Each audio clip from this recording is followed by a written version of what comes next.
la transición adecuada, la transición de la vida institucional que nos llevara hacia esa democracia que él encarnó en una elección muy importante en la vida de nuestro país.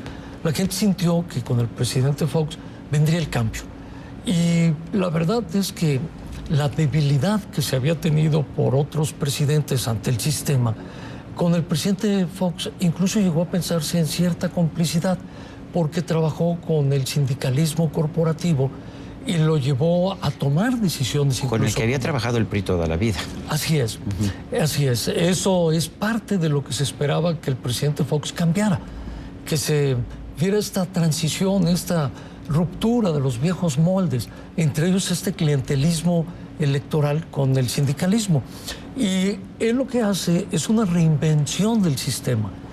A partir de la vida institucional, él ya no la modifica, la deja ahí, sino que mete al CENTE particularmente en la toma de decisiones. Y lo que antes se volvía el PRI gobierno, que se criticaba por parte de Acción Nacional, a partir del 2000 se vuelve el CENTE gobierno. Y hoy en día lo estamos viendo, cómo tiene la lotería, tiene el ISSSTE, tiene el FOBISSSTE, tiene la Secretaría de Educación.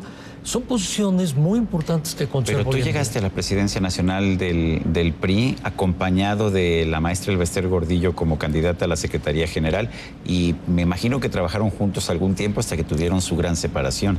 Así es, Sergio, es correcto.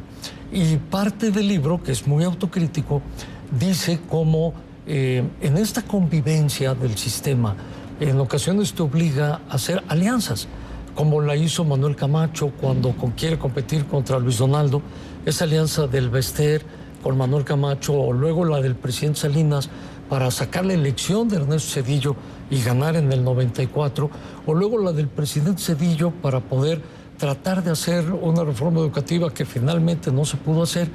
Se ha venido dando con el sindicato. Y esto a mí me recuerda, y en el libro narro un poco el pasaje, del Grupo San Ángel, que tú recordarás, cómo le piden al Elbester que sea la garante de la elección y que diera un número de observadores electorales. Entonces yo hago esa alianza temporal para vencer a 8 gobernadores dentro del PRI que no me querían como presidente del partido en ese momento. Que formaron, bueno, hubo un momento, más bien antes, que se formó incluso una alianza que era todos unidos contra Roberto Madrazo, ¿no? El Tucón famoso. Así es.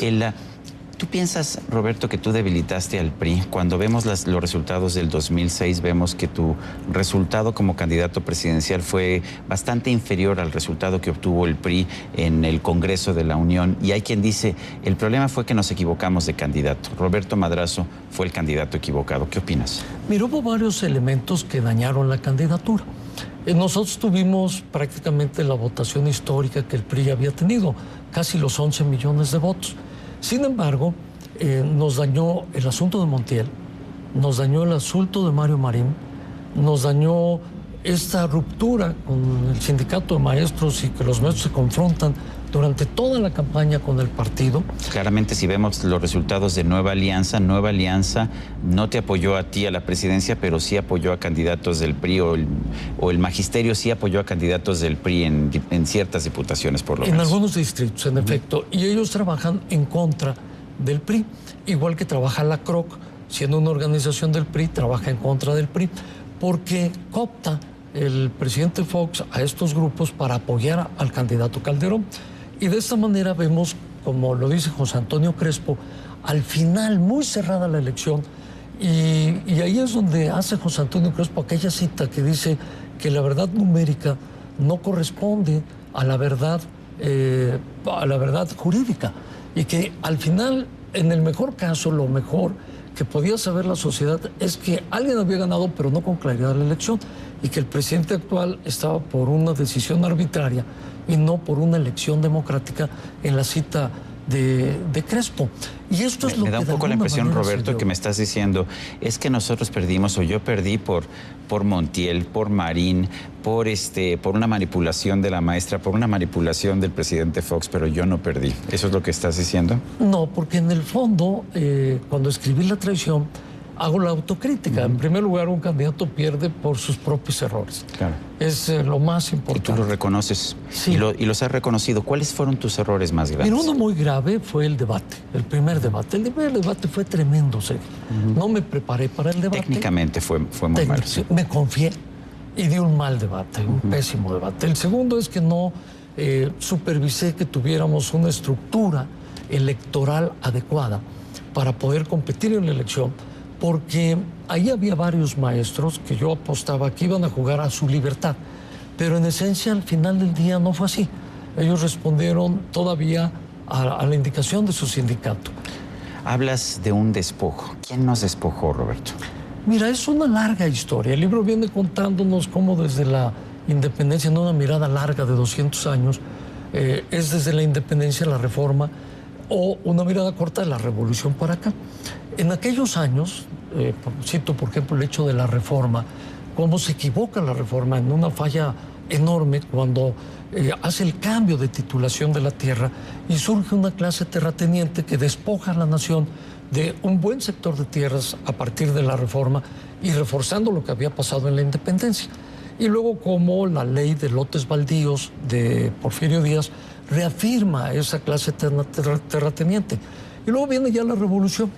La revolución tiene un periodo para mí muy exitoso entre el presidente Calles y el presidente Lázaro Cárdenas, que tiene todavía con Miguel Alemán algo importante en la consolidación del Estado mexicano, en donde se evita este despojo.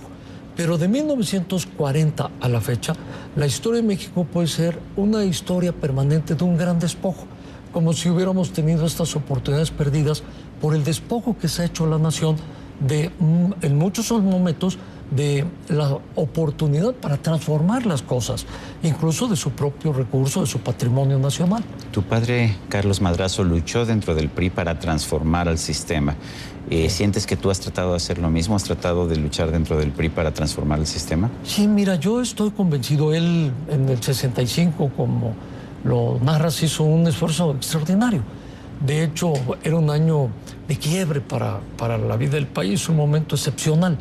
Yo veo en aquellos años de los 60, particularmente ese, cómo surgió una izquierda muy fresca, con Carlos Fuentes, con Luis Villoro, este ambiente estudiantil que existía muy propicio para el cambio. Sin embargo, el presidente Gustavo Díaz Ordaz mantiene un sistema cerrado, un poco paranoico, con aquel complot comunista que venía de la Unión Soviética, que pasaba por Praga, por Checoslovaquia, por Cuba. ¿Desde entonces había complots? Desde entonces, ¿no? Esta conjura. Y cómo era contradictorio, porque tú recordarás que en los 60s es cuando Nikita Khrushchev se pone al frente, hace la apertura del sistema stalinista, viene el Consejo del Vaticano II, el concilio, que fue muy importante, surge la broma de Milán Kundera, y luego postdata después del 68, y quizás si Carlos Madrazo hubiera tenido éxito, Sergio, de transformar el sistema y tener un partido más ciudadanizado y un gobierno más útil a los fines del servicio para la población, para la gente, no hubiéramos llegado a las bazucas y los tanques de 1968. Y dentro del sistema, dentro del PRI, yo he hecho lo mismo. He tratado de que dentro del PRI se haga ese cambio para tratar de hacerlo. A veces he podido y a veces me ha ganado el propio sistema dentro de mi propio partido. Dices que ya no te vas a reciclar, que ya no vas a reingresar a la vida política. Un viejo rival tuyo que también dijo lo mismo fue Francisco Labastida, que sin embargo decidió regresar a través del Senado. ¿Tú considerarías la posibilidad de un cargo de elección popular nuevamente en el 2012? No, Sergio, la verdad no. Ahora me hicieron la oferta para tratar de ver si yo podía ir a la Cámara de Diputados y decliné. Agradecí muchísimo esa distinción, pero llegué a ser el candidato a la presidencia de la República en mi partido, hice toda una carrera en los cargos del partido y otra vez ver a Roberto Madrazo metido en la elección de cargos, quise cerrarle la puerta a muchos jóvenes que han venido empujando dentro de mi partido. Aunque si vemos las filas de candidatos del PRI en este 2009, están llenos de viejos rostros, ¿no es así? Sí, yo creo que el PRI debe refrescar mucho eso. Sé que hay compañeros nuestros que tienen mucha experiencia, bueno, mucho tú tienes talento. hijos que se están involucrando en el nuevo PRI, ¿no es así? Así es, Federico, el cuarto de mis hijos, es la segunda vez que va a la contienda. Y bueno, él está contento con esa parte. Yo creo que dentro de todos los partidos, darle espacio a los jóvenes que puedan recrear la política es en este momento muy importante. En alguna ocasión le pregunté a un viejo político que ya había dejado, porque su último cargo fue el Senado, y le pregunté, pues, ¿de qué vive usted? Porque finalmente, pues, tuvo sus sueldos como diputado, como senador. Me dice, no, es que yo ya fui político, ya con eso es suficiente para retirarme. Sí. ¿De qué vives tú, Roberto? Mira, es muy importante tu pregunta porque seguro se la hacen muchas personas del auditorio. Porque no creo que sean las regalías del libro. No, así es. Fíjate que cuando termina la contienda, dije, bueno, ahora vamos a trabajar de algo. Y entonces puse una fábrica en donde, pues con todos los altibajos de la situación económica, la vamos llevando. Es una fábrica de bultos quirúrgicos, hacemos reconversión para ambulancias y además de que tengo mi despacho jurídico de toda la vida y una inmobiliaria que nos dejó mi papá a los 5 hermanos, que se llama Compañía Inmobiliaria La Unión. Y esa es la posibilidad que yo tengo para sostener a mi familia, Sergio. Mucha gente que te apoyó en Tabasco, que te apoyó en momentos difíciles, porque finalmente en 1995, según lo has contado tú mismo, hubo un intento desde Los Pinos por quitarte, sí, por desplazarte como gobernador del constitucional de Tabasco, y tú te negaste. Creo que había habido muchos intentos en el pasado por quitar a gobernadores. La diferencia fue que tú te negaste. ¿Qué tanto cambió tu vida eso? Mucho. Yo pienso, Sergio, que me marcó. Efectivamente, esa parte que se vivió en 1994, ya 95. Más bien 95, porque en 94 fue la elección. Es correcto. Andrés Manuel López Obrador exigió tu renuncia y el presidente Zedillo decidió, bueno, por el bien del país, vamos a llevarnos a otro lado a Roberto Madrazo. Lo que se dice es que te ofrecieron la Secretaría de Educación. Así fue. Y no la acepté porque había dos motivos muy importantes. El primero, que habíamos competido y ganado una elección. Veníamos de todas las concertaciones de San Luis Potosí, de Guanajuato, en fin, que dejaban un mal ambiente para el país y para el partido. Y la otra parte es que yo nunca había sido funcionario en la Secretaría de Educación y de la noche a la mañana iba a llegar de fuera al cargo más elevado de la Secretaría, que es ser secretario.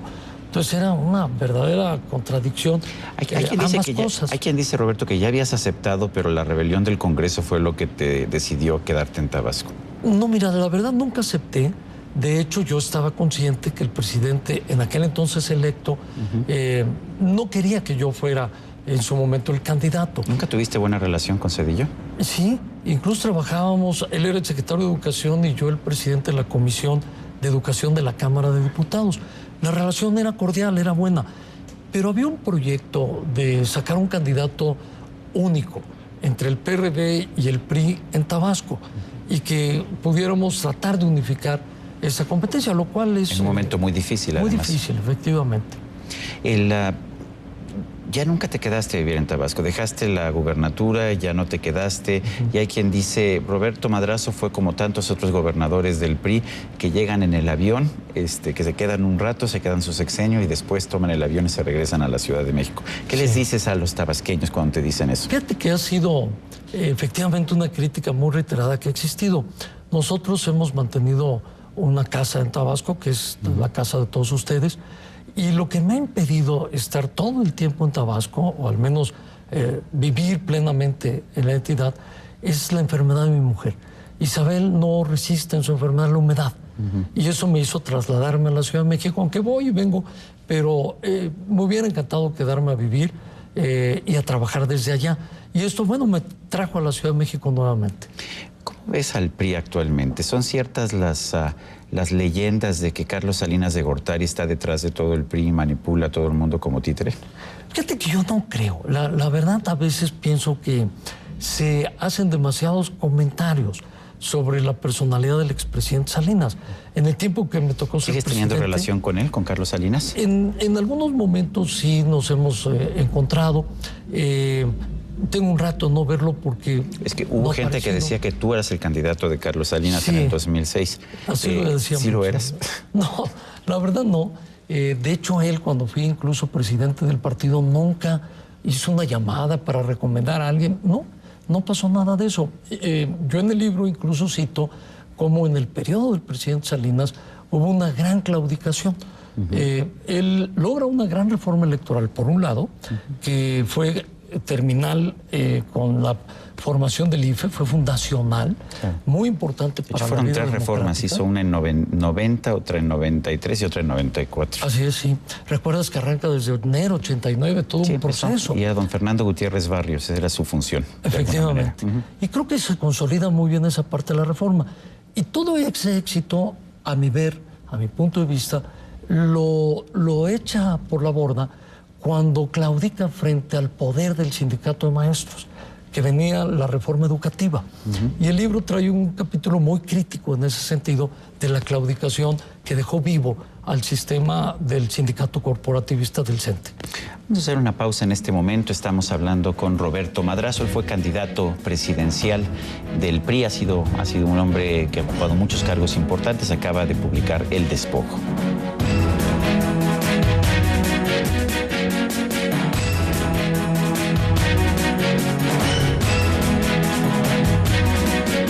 Continuamos en la entrevista, estamos conversando con Roberto Madrazo. Él es autor del Despojo, un libro pues, que cuestiona muchos aspectos de la transición democrática mexicana. ¿Cuál es tu opinión del presidente Felipe Calderón, del gobierno que tenemos en la actualidad? Mira, yo estoy preocupado, Sergio, por lo que vivimos hoy, sobre todo en 2 temas fundamentales: la economía y la seguridad. Y en la economía porque veo que solo le están apostando al crecimiento económico y no al desarrollo. Pues ojalá que lo hubiéramos apostado bien porque no estamos creciendo. Nada. Y ahí nos falló. Hablan de progreso, pero con desempleo masivo, progreso con inseguridad, progreso con mayor pobreza, progreso con concentración de riqueza. Entonces andamos mal. El catarrito se nos convirtió en una verdadera epidemia que nos trajo a terapia intensiva. Y en lo de seguridad veo mucho riesgo. Yo he visto tus comentarios, te he escuchado y comparto mucho la preocupación que hay de la población de cómo los cuerpos de policía están totalmente penetrados por el narcotráfico. Día con día lo estamos viendo y eso me lleva a cuestionar si no es el Estado mexicano un cártel más, porque estamos ya auténticamente ante un Estado fallido que no te puede proteger, que no te puede dar la garantía de seguridad, de paz, de gobernabilidad en muchos lugares del país. Y esto es lo que hoy técnicamente se está cuestionando en los centros de estudio, el Estado fallido o el Estado de papel, como llaman los abogados. Tu viejo rival, Andrés Manuel López Obrador, tabasqueño como tú, se ha mantenido vigente políticamente entre complot y giras y el presentarse como alguien que fue despojado del triunfo. No tiene nada que ver con el despojo de tu libro, pero que fue despojado del triunfo en el 2006. Sí. Se ha mantenido vigente. ¿A ti te hubiera gustado mantenerte vigente? ¿Cómo ves esta posición de Andrés Manuel López Obrador? Me parece que es un desgaste de la vida institucional. Es precisamente lo contrario lo que el país está requiriendo, porque estamos volviendo a la confrontación, Sergio. Él vuelve al caudillismo. Y eso no es lo que está requiriendo precisamente la transición fallida de Vicente Fox. Se está mostrando en la debilidad de la vida institucional. Y lo que tenemos que hacer es replantearnos la posibilidad de recuperar el camino de la transición, no de confrontarnos nuevamente, sino de lograr los acuerdos que puedan llamarnos a construir el futuro del país. Y lo que yo veo de López Obrador es que su plan es simplemente de demolición de la vida institucional del país. En un par de ocasiones durante el sexenio de Vicente Fox, el entonces presidente, dijo que tú no mantenías tus acuerdos, que una vez que había un acuerdo sobre algo, tú o no sabías o no podías mantener el acuerdo. ¿Fue que no mantenías tus acuerdos o fue que la maestra Elba Ester trabajaba en contra tuya? Fue Elba y un poco la ignorancia del presidente Fox, porque era un hombre muy perezoso para poder leer y enterarse de lo que pasaba. El caso concreto de la reforma fiscal. Nunca me gustó a mí cómo se planteó la reforma, porque escondía un IVA y no se planteaba el IVA en alimentos y medicinas. Elba acordaba con Marta según las cosas y luego se las planteaban al propio presidente Fox, que cuando llegábamos a las reuniones el presidente no estaba enterado. El presidente mismo se contradecía mucho en lo que realmente quería de los acuerdos en la vida parlamentaria. Y era muy difícil trabajar con esa visión tan corta, en la ansiedad del momento que se vivía, y no en una visión templada de largo plazo para construir los acuerdos. Hubo una reunión con toda la dirigencia política del PRI, con él, una mañana en Los Pinos, y en la tarde descalificó al PRI desde España. Entonces, bueno, era un poco no saber con quién estabas hablando. ¿Tú piensas que hay formas, hay alguna manera en que hoy el presidente Felipe Calderón pueda lograr los acuerdos con el PRI, con el PRD, con la parte por lo menos sensata del PRD, para impulsar esta construcción del Estado que tú mismo consideras necesaria en tu libro? Sí, Sergio, creo que hay un momento, y me parece que este es el tiempo, en que el presidente puede tener una visión más orientada a la posición de jefe de Estado, que no se involucre en las campañas. Sé que él es un militante muy activo y conocedor de su partido, lo dirigió incluso, y se le reconoce su tarea dentro de su organización política. Pero en este momento el presidente tiene en sus manos la oportunidad de ver qué México queremos después del 5 de julio. La mañana del 6 de julio, ¿qué vamos a hacer con el país? ¿Cuáles son los acuerdos a los que queremos llegar? Si él se confronta, si él se monta, como lo hizo Vicente Fox en su momento, a confrontar a sus adversarios, como hoy está pasando, no vamos a llegar a la construcción de esos acuerdos. ¿Vienen más libros después de La traición y el despojo, o ya es el final del capítulo? Pueden venir más, pueden venir más. ¿Te ha gustado escribirte? Fíjate que sí, ha sido difícil, Sergio. Yo los admiro mucho, ustedes en esa disciplina. Yo no la tenía, esta disciplina de la escritura, de la lectura, pero me ha dado la oportunidad de recrear mucho las ideas y de volverme a meter al pensamiento. Y el libro se basa mucho en obras de muchos autores intelectuales, escritores, periodistas mexicanos que van contando parte de la vida del país, y ahí se apoya esta historia de la transición de México hacia una democracia en el futuro. Hace algunos meses una persona que aprecio mucho me dijo: el tiempo de Madrazo fue en el 2000, si él hubiera sido candidato en el 2000, otra cosa hubiera pasado. ¿Alguna vez lo has considerado tú? ¿Alguna vez lo has pensado? Sí, incluso cuando las encuestas en el 99 me ponían dentro de la preferencia electoral interna primero del PRI frente a Manuel Bartlett, a Humberto Roque y a Francisco Labastida muy arriba. Y luego que podíamos competir en el vis a vis con Vicente Fox, que era el candidato del PAN. Pero bueno, el sistema dentro de mi partido no estuvo conmigo, estuvo con Labastida, jugamos en esa interna, sacamos un buen número de votos, 800,000 votos menos que Labastida, y bueno, él ganó, y luego lo apoyamos, y donde yo gané, él volvió a ganar, porque así me comprometí a trabajar y recuperar para él esos estados. Se cumplió, pero no nos alcanzó para ganarle a Vicente Fox. ¿Algún tipo de cosa que lamentes de lo que has hecho en estos últimos años? Mira, hubo una que pienso, Sergio, pudo haberse corregido mucho, sobre todo ahora que hay más tiempo de leer y de estudiar, que fue al final de mi gobierno en Tabasco, cuando se da una mayor confrontación entre los grupos políticos locales. Creo que ahí, si hubiera habido una estrategia de mayor diálogo, de mayor política, tal vez hubiéramos evitado esta confrontación, aunque política no existe, lo hubiera, pero sí te queda este sabor de que faltó algo. Y esto lo hace el libro muy autocrítico, y por eso pienso que el presidente no debe cometer el error de cancelar el diálogo, dejar que Germán Martínez, en este gatopardismo de decir que sí quieren los acuerdos, pero golpear permanentemente a los adversarios de una manera no colaboradora para la transición, porque hay que defender ideas, propuestas, pero no en este nivel de confrontación que poco le ayuda a nuestro país. Roberto Madrazo, ex candidato presidencial, autor del Despojo, gracias por hablar con nosotros. Gracias a ti, Sergio. A usted, amigo televidente, que hace posible este programa, se lo agradezco también. Eso es todo por hoy, pero no se le olvide. Nos vemos la próxima.